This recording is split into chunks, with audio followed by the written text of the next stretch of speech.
देवशयनी एकादशी के दिन जरूर करें इस कथा का पाठ। राधे राधे, जय श्री कृष्णा। दोस्तों, आपका दिन मंगलमय हो। प्रभु की कृपा सदैव आप पर बनी।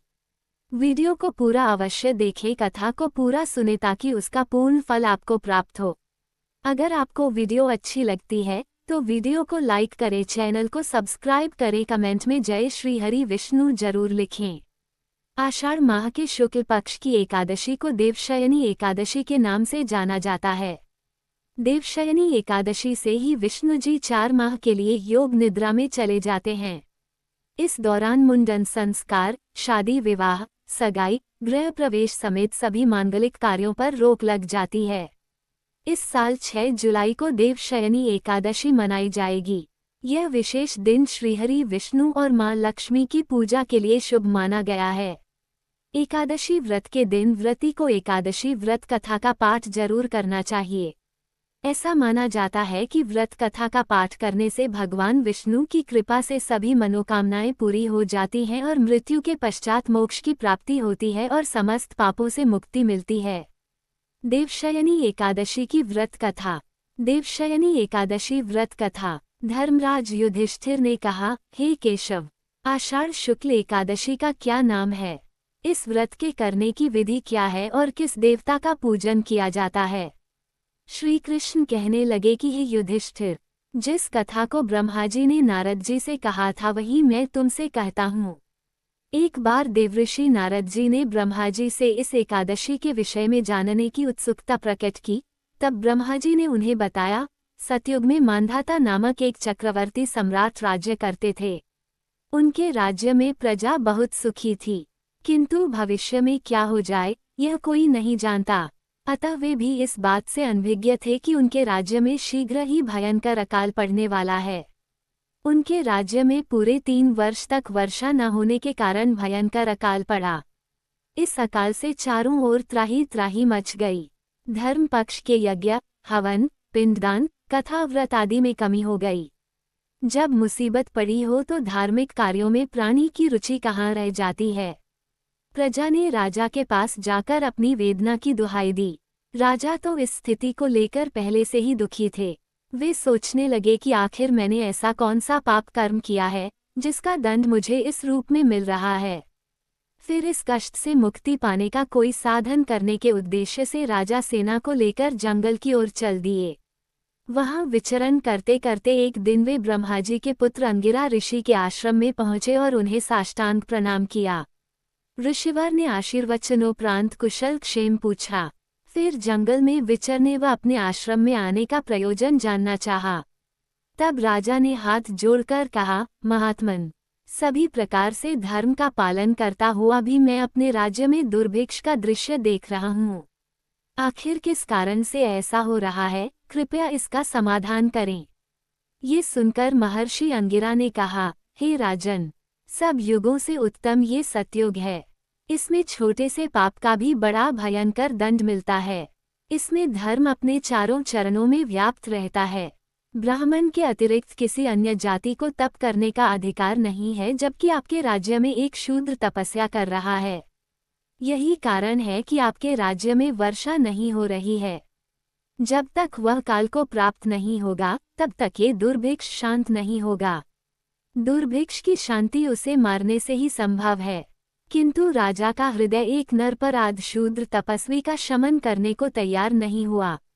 उन्होंने कहा, हे देव, मैं उस निरपराध को मार दूं, ये बात मेरा मन स्वीकार नहीं कर रहा है।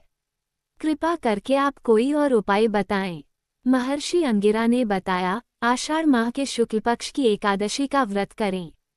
इस व्रत के प्रभाव से अवश्य ही वर्षा होगी। राजा अपने राज्य की राजधानी लौट आए और चारों वर्णों सहित पद्मा एकादशी का विधिपूर्वक व्रत किया। व्रत के प्रभाव से उनके राज्य में मूसलधार वर्षा हुई और पूरा राज्य धन धान्य से परिपूर्ण हो गया। ब्रह्म वैवर्त पुराण में देवशयनी एकादशी के विशेष महात्म्य का वर्णन किया गया है। इस व्रत से प्राणी की समस्त मनोकामनाएं पूर्ण होती हैं। एकादशी कहा जाता है। इसी एकादशी से चातुर्मास का आरंभ माना जाता है। इस अवधि में कोई भी शुभ कार्य जैसे विवाह आदि नहीं किया जाता। मान्यता है कि इस दिन से भगवान श्री हरि विष्णु क्षीरसागर में शयन करते हैं और फिर 4 माह बाद उन्हें उठाया जाता है। उस दिन को देवोत्थानी एकादशी कहा जाता है। इस बीच के अंतराल को ही चातुर्मास कहा गया है। देवशयनी एकादशी को देवशयनी, महा एकादशी, हरि देवशयनी, पद्मनाभा शयनी तथा प्रबोधनी एकादशी भी कहा जाता है। देवशयनी एकादशी जब साधना बनती है सिद्धि का माध्यम।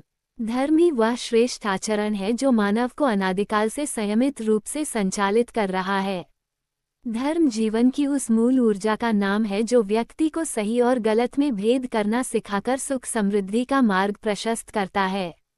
उसी कड़ी में देवशयनी एकादशी सनातन परंपरा का वह हिस्सा है जिसमें धर्म को देश, काल और परिस्थिति के अनुसार किया गया यथोचित और सार्थक आचरण माना गया है। यह एक ऐसा व्रत है जो मन और शारीरिक इंद्रियों पर नियंत्रण कर व्यक्ति की कायाकल्प करता है। मान्यताओं के अनुसार एकादशी तिथि स्वयं भगवान श्री विष्णु की परम प्रिय तिथि है। एकादशी भगवान विष्णु से प्रकट देवी का स्वरूप है जिन्होंने मुर नामक राक्षस का वध किया था। देवशयनी एकादशी के दिन संपूर्ण ब्रह्मांड के पालनकर्ता श्री हरि विष्णु योगनिद्रा में प्रवेश करते हैं। इस दिन यानी आषाढ़ मास शुक्ल पक्ष की एकादशी, देवशयनी एकादशी से लेकर कार्तिक मास की शुक्ल पक्ष की एकादशी तक कुल 4 महीनों की यह अवधि चातुर्मास कहलाती है, जिसमें भगवान विष्णु विश्राम की अवस्था में रहते हैं।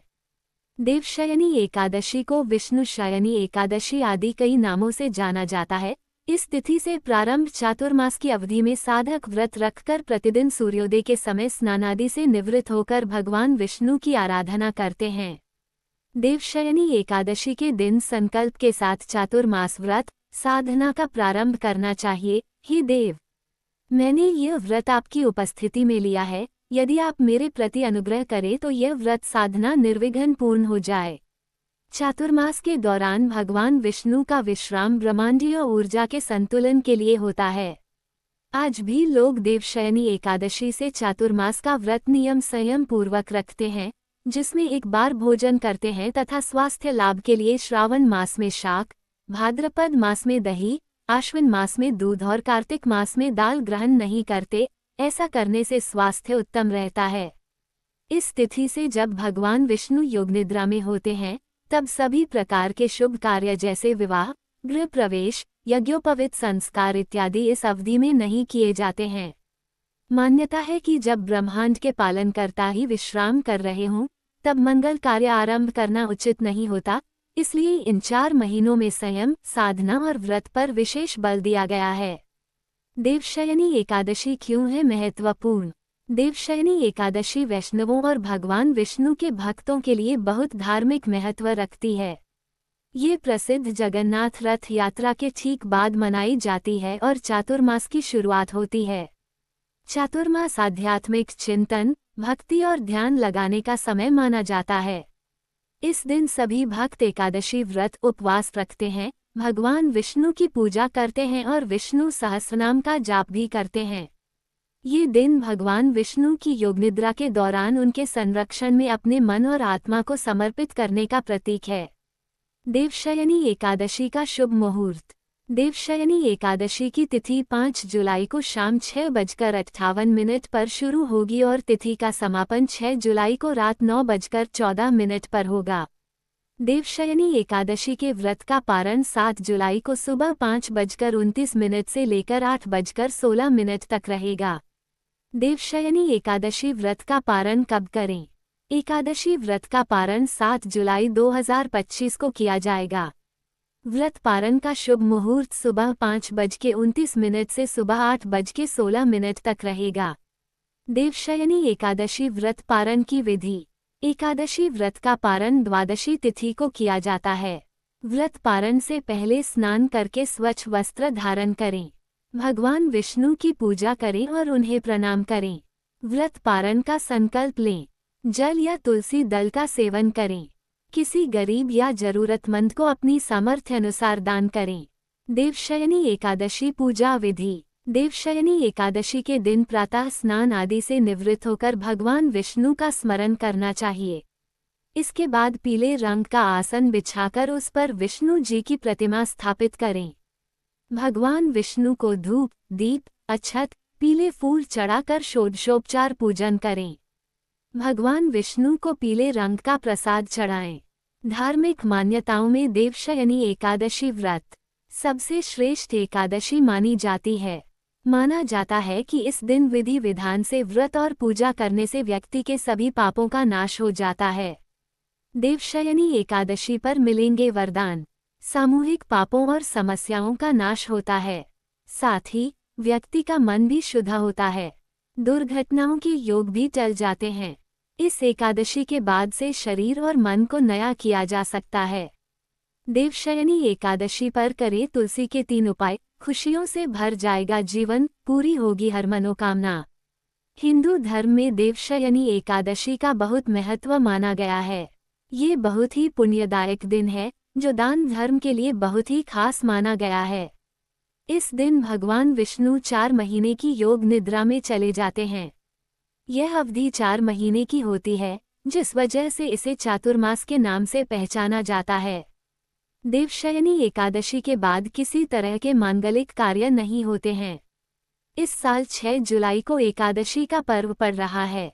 इस तिथि पर जो व्यक्ति पूजन पाठ और व्रत करता है उसके सभी पापों का नाश हो जाता है। एकादशी को किए गए कुछ उपाय भी भगवान विष्णु और माता लक्ष्मी की कृपा दिलवाने का काम करते हैं। इस दिन आप तुलसी से जुड़े कुछ उपाय कर सकते हैं। देवशयनी एकादशी पर के उपाय। भगवान विष्णु को तुलसी के पौधे से काफी लगाव है। जब उन्हें भोग लगाया जाता है तो तुलसी का पत्ता जरूर रखना चाहिए, वरना वह उस भोग को स्वीकार नहीं करते। देवशयनी एकादशी के दिन तुलसी के पौधे के पास घी का दीपक जरूर लगाएं। ऐसा करने से माता लक्ष्मी प्रसन्न होंगे और धन धान्य की बरकत प्राप्त होगी।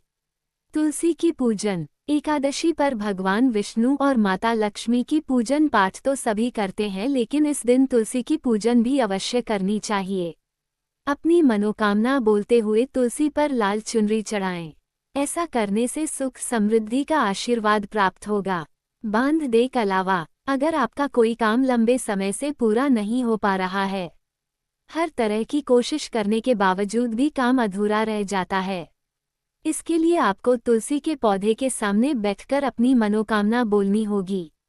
अब मनोकामना पूरी होगी इस विश्वास के साथ पौधे पर कलावा बांध दें। अगर आपकी मनोकामना पूरी हो जाती है तो इसे खोलकर नदी में प्रवाहित करें। दोस्तों, ये थी आज की वीडियो। आपको हमारी दी गई जानकारी अच्छी लगी हो तो वीडियो को लाइक करें, चैनल को सब्सक्राइब करें, कमेंट में जय श्री राधे कृष्णा लिखना ना भूले। राधे राधे दोस्तों।